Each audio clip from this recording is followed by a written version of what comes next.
So since 2008 to 2010, I started, focusing a lot more on my blog, where I was writing a lot. Got a few friends involved in writing on the blog. And by 2010, I was quite certain that I want to do this full time. 2010 was also the year when, the readership of the blog grew. We were at, I would say, about 6,000-7,000 people a month were reading the website, the blog. And it was a fair number at that time because blogging was never really a culture in India. And I remember when college was ending, I decided that I want to sustain this. I want to, now college is coming to an end. I really want to take this up as a career option. So what do? I have to sustain it. And I remember doing several meetings with, several sponsors, corporations, companies to sustain YouthKiAwaaz. I mean, must have done like hundreds of meetings, especially in 2011-12, and nothing really worked out. Time and again I was told that, well, you're just 18, you're just 19. Why do we put our money in you? Like, how can we trust you? I'm sure you also face that a lot, Ritesh. I mean, if you're so young, how do we give you $1 million to run, the website that you want to run? You're just in college right now. A lot of people would ask us that, is just a blog? Like, what can you change by blogging? Nothing. I mean, you just go online, put up a Facebook update, tweet about it, put up a blog post. What can you do? Nothing. And we were told this time and again. Me and a couple of friends who were volunteering at YouthKiAwaaz. But we kept at it. I think after those 2 years of grind and getting rejections from everywhere, I kind of decided that this is probably not the right time to make money out of it. Let's just focus on building a good product. So we did. Now something big happened in 2011, which changed the way the world looked at social media. Can anybody tell me what that was?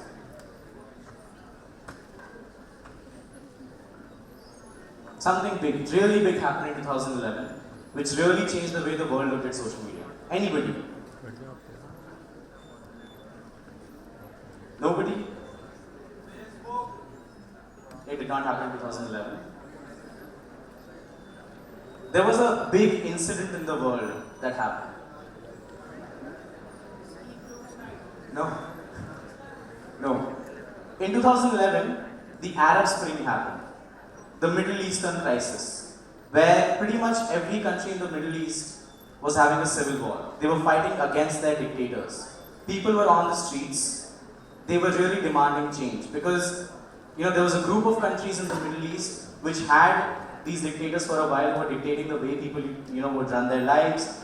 The economies were crashing. There were no jobs. The education system was really bad. And people finally broke the silence and came out on the streets.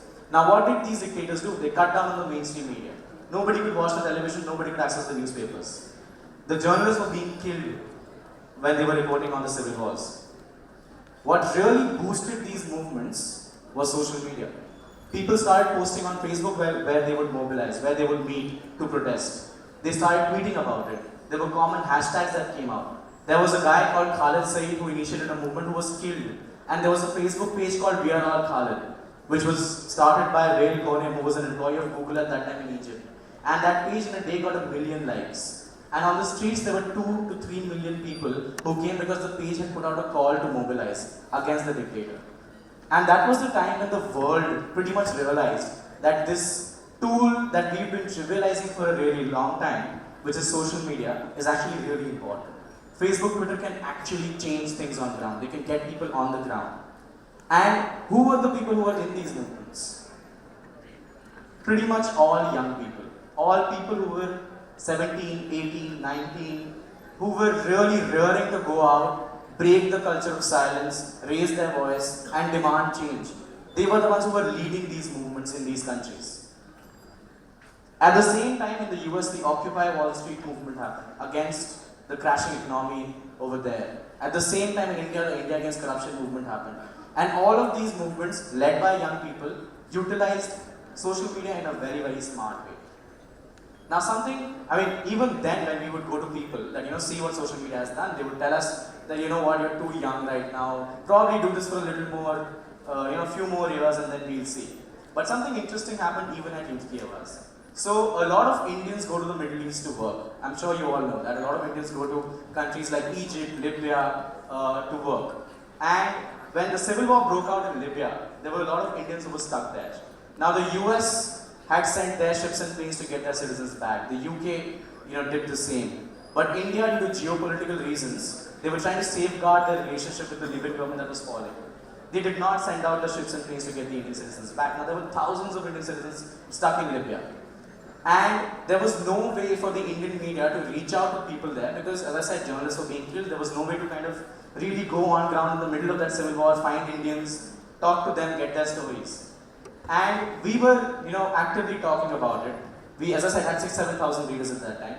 One of our readers, called Pranay Manocha, his father was in Libya. Pranay used to live in London. His father was in Libya, who was working in a construction company. And his father called Pranay saying that, you know what, I don't know if I'm going to survive or not. And if you can do something about this, if you can get the media mobilized, do that. Now in 2011, Twitter was not a rage in the country. Now Twitter is. Everybody can reach out to journalists on Twitter, but at that time you couldn't. There were no phone numbers or email IDs available of journalists on the media websites. You could not just go to NDTV.com and find a journalist's email ID or phone number and call them up. It was really difficult. So Pranay tried his best and he could not get through to the mainstream media. He was a regular reader of YouthKiAwaaz. All our numbers and our email IDs were out there on the website. And he called me up from London and said that, I've been reading your website, you raise up these issues, I want to write about what my father is going through and pressurize the Ministry of External Affairs to send the ships and planes to get the Indian citizens back. So I told him that, I'm not really sure what it will do, but do that. Write an open letter to the ministry and we'll see what happens. 2011 was the year, as I earlier said, we were not sustainable, we were not making money. It was just running on whatever savings I had through the internships I did. So he put out his blog. Since he was in London, I remember publishing his blog at 1 a.m. in the morning. At 4 a.m. I get a call from one of our volunteers saying that the website has crashed. And I went online to check what had happened. And I saw that there were 1 lakh people on the website at that moment reading Pranay's blog. It had spread virally across the internet. All journalists were tweeting about it. I remember getting a tweet from Rajdeep Sardesai saying that, can you put us in touch with Pranay? So we did that. We put the journalists at CNN in touch with Pranay. Now Pranay's story was really powerful. He went, on CNN. He was, through a video conference at the 9 p.m. show on CNN. His mother was on NDTV. And in just about 24 hours of that blog post going out, there was so much pressure built on the Ministry of External Affairs that they had to pass an order, send the ships and planes, and not only was Pranay's father back, but 16,000 Indians were brought back. 16,000 Indians. And this was purely because Pranay decided to speak up and break the silence. As simple as that. Nothing fancy. As simple as speaking up and breaking the silence. Right? And that obviously boosted our traffic also. We started getting a lot of people. Thankfully, we figured out a sustainable business model by 2012. And that wasn't a case in isolation. In 2012, there was another movement that started that's pretty much going all across the country right now, especially in college campuses. So college students, you should definitely listen to this. A very popular engineering college down south had a ridiculous rule which said that the boys on the campus were free to roam around the way they wanted, whenever they wanted. They could share notes, they could travel from one hostel to the other. But the girls had a curfew time of 6 p.m. They could not go out after that, they could not share notes, they could not study together. One of the students in this particular college, her name was Spandana. Her blog is still up on YouthKiAwaaz and you can check it out. She did not like this. She thought this was discriminatory. And she went around her girls' hostel and did a survey. What did the other girls think? She wanted to find out. She got about 800 girls to sign up for that survey. 80% agreed with her. She went to the dean and told him that this is the situation. Can we do something about it? The dean actually did something about it. He suspended her immediately. He said that you're actually building dissent on campus. You're creating a scenario of protest. I don't like this. You're out. He suspended her for 15 days. There was one professor from MIT who was teaching at that college. He supported her. He was fired. The college actually built pressure to withdraw his visa. He was sent to the US immediately. Within 4 days, he was sent to the US, back. He started a petition on this platform called change.org, which is a fairly famous petition platform, against the college. And that petition wasn't catching up at all. I mean, 300-400 people had signed up, nothing was really happening. And that's when the story caught our eye. We reached out to the girl, Spandana, and we asked her what the situation was. She was really willing to talk about it. She was really willing to raise her voice. She wrote a blog, which went on the website. And the petition rose from 300 people to 7,000 people. But the university was still not doing anything. In fact, they sent police to her house to kind of just, check what's happening and things like that. There was this constant pressure. Her parents were called again and again. They were told to, they were said that we'll only let her give the exams if she completely withdraws everything that she did. Now she was really strong. She did not want to withdraw. She thought that she had a great opportunity and she was willing to go all the way. So, she did one blog after the other, narrating every scenario, every single day. After a week, when she was kind of losing hope, she called us up and she said that, this is the situation we are in. What do we do? So we brainstormed a little with her. And we thought that, a smart way is, because this could be a common problem across India's colleges. So we thought a smart way to do this is that we will put out the dean's office number at the end of every post that's going out by Spandana. And we encourage our audience to call his office up and tell them that they're doing wrong. Right? So we expected like 50, 60 calls to go out or something like that. The first blog that went out after that, the dean's office in a week got 8,000 calls from colleges across the country. And every single person saying one thing, that this is actually wrong. This is happening in our college also, it's happening in your college also. Make us start, drop these rules. Do not have a discriminatory campus. They still did not listen to those 8,000 calls. That's when the media started picking it up like crazy. And they were obviously really, they feared that their brand image might get maligned. So they called us up, the college. So we were trying to get in touch with them, get their version of the story, but they weren't telling us anything. They were always saying, no, we don't want to talk about it. This one time they called us up, and the assistant dean, the moment I pick up the call, he says, I'm going to file a lawsuit against you because you're defaming our college. And he cut the call. I was like, okay. If you file a lawsuit, we'll see what happens. They didn't file a lawsuit. The very next day, they called up Spandana and they apologized to her, called her back to college, gave it to her in writing that they will work on it, and they began the work on setting new rules pretty much in a month from that time. And that only again because Spandana decided to really raise her voice. And she used social media very, very smartly. That's what she did. And since then, if you just skim through, our website, in fact, it's not just YouthKiAwaaz now. There are several websites available out there now where you can really talk about issues that you're very, very passionate for, where you can really question what you've been force-fed all your life, and you can really decide for yourself what you want to talk about. There are several platforms available where people are speaking up. In fact, another very pertinent incident was when in the Delhi Metro in 2012 there was a molestation case that not a lot of people know about. A girl was molested in the Delhi Metro. She wrote a blog about it on YouthKiAwaaz, and what that did was, there are cases of molestations that keep happening all over the place, but we haven't created a society where women, young girls are comfortable in talking about it.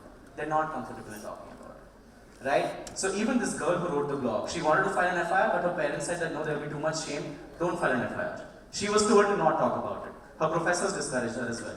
Time and again she was told that. So there was an outburst that happened when she wrote the blog. What that did was, so our website depends on user content. People send in their articles, whatever they want to write about, whatever they want to talk about. What that did was, the very next day, we saw a flow of posts coming from all across the country by young girls who, again, wanted to break this status quo, wanted to break this culture of silence, and wanted to speak up about instances of molestation, harassment that they had faced. And that is now, in fact, all of these cases that we put together are actually feeding a project we are doing with the Ministry of Women and Child Development, where we are actually helping them understand how they can really create a law which can challenge patriarchy, which can challenge sexism in art, in culture, in Bollywood, all over the place, and can really create a scenario where we have a safer space for young people to speak up. And that only again happened when all of these people decided to come out and speak up. And over the course, I remember telling you guys that we had 6,000-7,000 people reading the website at that time. At this moment, every month we're pretty much serving about 2 to 3 million readers. We've had some 30 to 40,000 people who've written about very personal instances, who raised their voices on very, very personal issues. We've had some 3,000 people who actively write on the website. It's sustaining, it's growing really fast. There are people who are now willing to invest in free speech for young people. There are people who are willing to invest in challenging the patronizing that young people go through. time and again being told how to change this world. Because trust me, if this generation has to change this world, nobody knows it better than this generation itself. And that's what I think we all should keep in mind. Thank you. Any questions that you guys might have?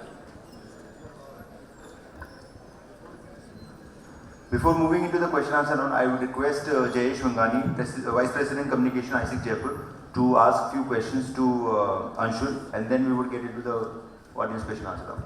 Jayesh?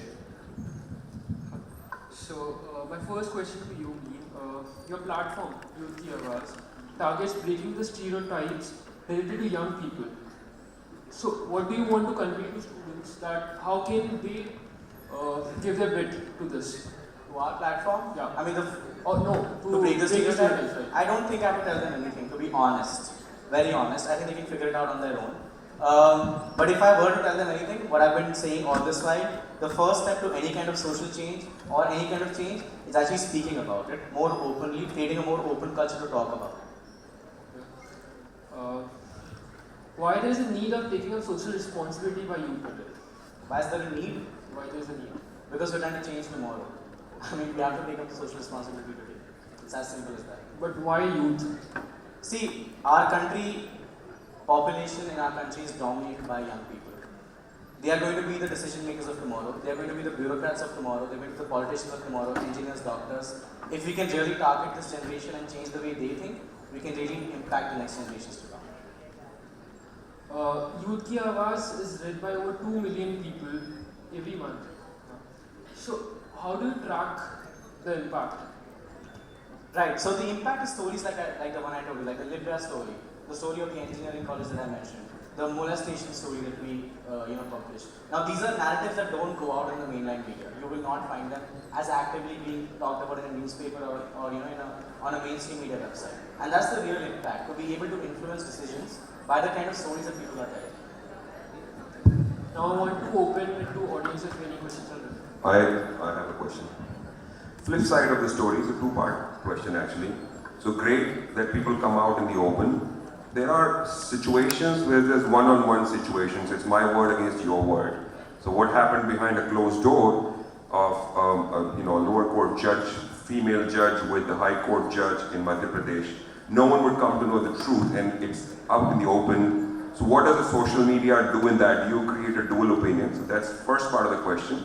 Second part of the question, with so many success stories, that there's a situation where someone can blackmail an institute and say, hey, I was in the principal's room and this is what happened and this is the kind of principal, and that's one person, and that could tarnish the image of the institute. Absolutely. How is it a two-sided situation? Social media or the internet, I mean, everybody has a smartphone these days, everybody's online. So social media is no more a private space, to be honest. It's as big a public space as any offline space, as a public park, as anything. It's as public as that. So like every public space has a flip side to it, social media will obviously always have a flip side to it as well. There have been cases, in fact, where people have used social media to malign the images of other people. A very famous news channel did that as well, with a teacher in Delhi, and so on. Now, there are different ways of tackling it. For us as a platform, we always try and identify both sides of the story and present them out to our audience. And the audience is smart enough to decide which one they want to support and which one they don't. And that's also very important. I mean, the traditional media platforms don't do that. They always go with one side mostly. Or they don't actually relay opinions at all. They are probably just reporting news. It's not their job to relay opinions. But for us, it's important to relay opinions. And that's why what we do is we always present both sides of the story. That's the reason why we reached out to the engineering college also to get their version, which they did not give us, which we pretty much clarified that they're trying to run away from the situation. So for us, I think it's really important to present both sides of the situation. Like a Z Jindal story, one side of the media, what happens? Sorry? Jindal and the Z channel story, you did a counter-sting of. Yeah. So, I mean. See, there's also one very important thing that I think we have come to realize, which is that people in positions of influence always have a lot of power to actually influence the way news is played out.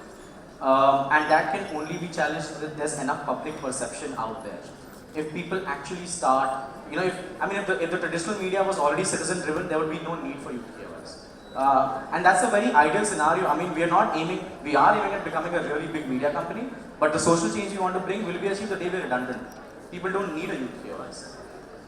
Yeah. Where? So, Oh, there, yes. so, Oh, I have a question. How to after this one, maybe. There's a question from the top. Yeah, speaker.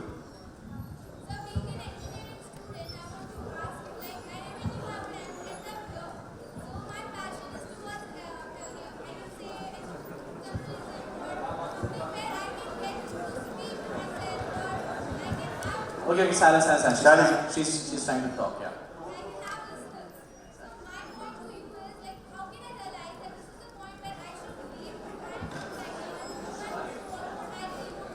See, I'll tell you what, there is no one way to realize what you want to do.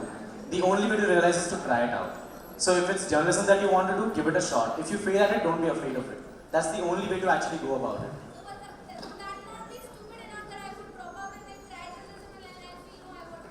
Why will it be stupid? You took a risk, you were convinced about it, you took a risk, why is it stupid? It's probably the most logical thing to do.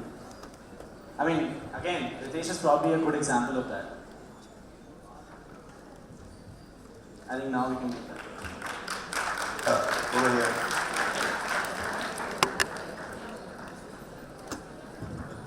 So how to keep going if there are many to demotivate and not even a single person to motivate us, not even our parents? You know, I was in that very same situation myself, where I was trying to build YouthKiAwaaz. All my classmates were not really okay with the idea. Parents were fairly supportive, but I mean, there were just too many challenges. The only way, I'll be honest, is to stay at it. I mean, to be persistent with it. If you believe in an idea, then you have to just stay at it. I mean, the fact that everybody's trying to demotivate it also says something about the idea. It says that, it's actually challenging the way they think. It's challenging the common perception. I need to challenge it even more. So the only way is to actually stay at it.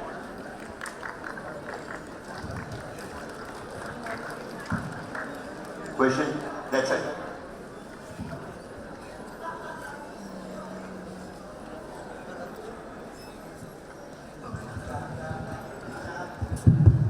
Hello. Good afternoon, sir. My name is Aradhya Joshi and I am from St. Xavier Senior Secondary School. So I have one question. As one of the guys said there that there are 2 million problems every month. So sir, how do you manage to solve each and every problem of the people who are coming on your sites? And is there any common answer or separate answer for separate questions? So there are no 2 million problems, there are 2 million readers on the website. 2 million people actually access the website. Sorry sir, I heard that wrong, but I'm just asking that Yeah, there's no. many people on your site. So we how get do you- about 100 posts a day, nearly 100 posts a day from people. And they are not questions. So we don't act as a solution provider. It's a platform for people to address issues. They can give their solutions, opinions, or narrate instances that they might have had. For us, we have an editorial team in place that goes through every piece of content that goes up on the website. They review it before it's put up to check for the facts and everything, and then it's put up on the website. But we don't act as a solution provider to any kind of problems at all.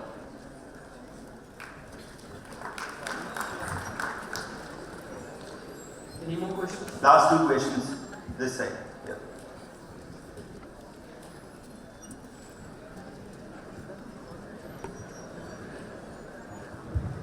Hi Anshul, and very first I really want to appreciate you because at the age of 17 you started this change, and right now we are in a position that you are leading us and you are mentoring us right now. I really want to share a small story of mine only. As you said, that girl was curfewed for at 6 only. ये same story हमारे घर में भी थी, like in our lane only. हम लोग हमारे घर के बाहर अलाउड नहीं होते थे खड़े होने के लिए, and if we are standing outside our house, people used to say that this is wrong. I want to say this, that I want to be the part of YouthKiAwaaz if you allow me, and I really want to change the world by this. Totally. In fact, I mean, the fact that you've spoken about this, I'm sure a lot of people relate to this because this is a very common problem. So I mean, the easiest way to be a part is to just write about it. Let it reach out to a lot of people. Let them also speak up about it. Who inspired you for creating YouthKiAwaaz? A big problem, as I said, that's what inspired me. The problem was that there was no platform available for people who were young to speak up, reach a big audience. At the same time, there was a culture of silence, stereotypes that were kind of really, you could really feel them in front of you. That was actually the true inspiration. Okay, the last question that I have, Anshul. Yeah. So, do you think the youth today is being used by politicians? Absolutely. I mean, are you kidding me? Of course. I mean, see, the thing is, think of it like this. Every decision maker, every person in a position of influence loves to go on a stage and say that, young people are so important. They are the most important thing for me. But pick up, by the way, did you know that India had a national youth policy? So India has a national youth policy. Pick up that 14-page document and you will see how seriously they really take young people. To be very honest, it's a 14-page document full of just really random things. It does not focus on diversity of young people. It does not focus on health of young people, on education. The only thing it focuses on is skills, vocational skills. And that's not what young people are, they're much more than that. So just picking up the national policy will tell you how seriously they take them. Also the fact that the decisions that are taken for young people are never done in public consultation that are out in the open. The situation is changing now slowly, especially with the net neutrality incident coming about, where people are really speaking up, even 66A before that. So people have now kind of started finding their own way. But there's no easy channel for youth participation in decision making anyway. I mean, if you do ask somebody how can I be a part of politics, the first thing they'll tell you, join a student political party, join a student union or something like that. Thanks, Jayesh. Anshul, on a closing note, I have a question to ask on behalf of millions or billions of youngsters who have this thing in their mind that whenever they plan something or whenever they intend to do something with their passion, or for example, someone is getting into the mainstream education, or they want to get into theatre or politics or the stuff which family would not allow, or most of the people in their life, by considering few constraints, they have this thing that log kya kahenge. So what people would say if they look up to me, or I'm starting something new. So we have like studying case study of Ritesh, like you. So I want to actually get 3-pointer answer from you by considering the fact that what people gonna say and how the voice of youth can actually change that, can give a right answer to those stupid questions or the mentality which the society carry, that what they look up to. So 3 pointers from your side, being youth ki awaaz. First point is that don't listen to them. Like just go deaf when people say log kya kahenge. It's actually true. I mean, the moment people say log kya kahenge, it's actually a really good sign because you're challenging the way people already think. So that's a great sign. So just go deaf first of all when it comes to that. Secondly, be persistent with what you're really trying to achieve. That's the only way, as I said earlier also. That's pretty much the only way.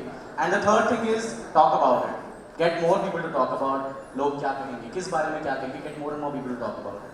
That's the only thing. Thanks a lot for the wonderful answer.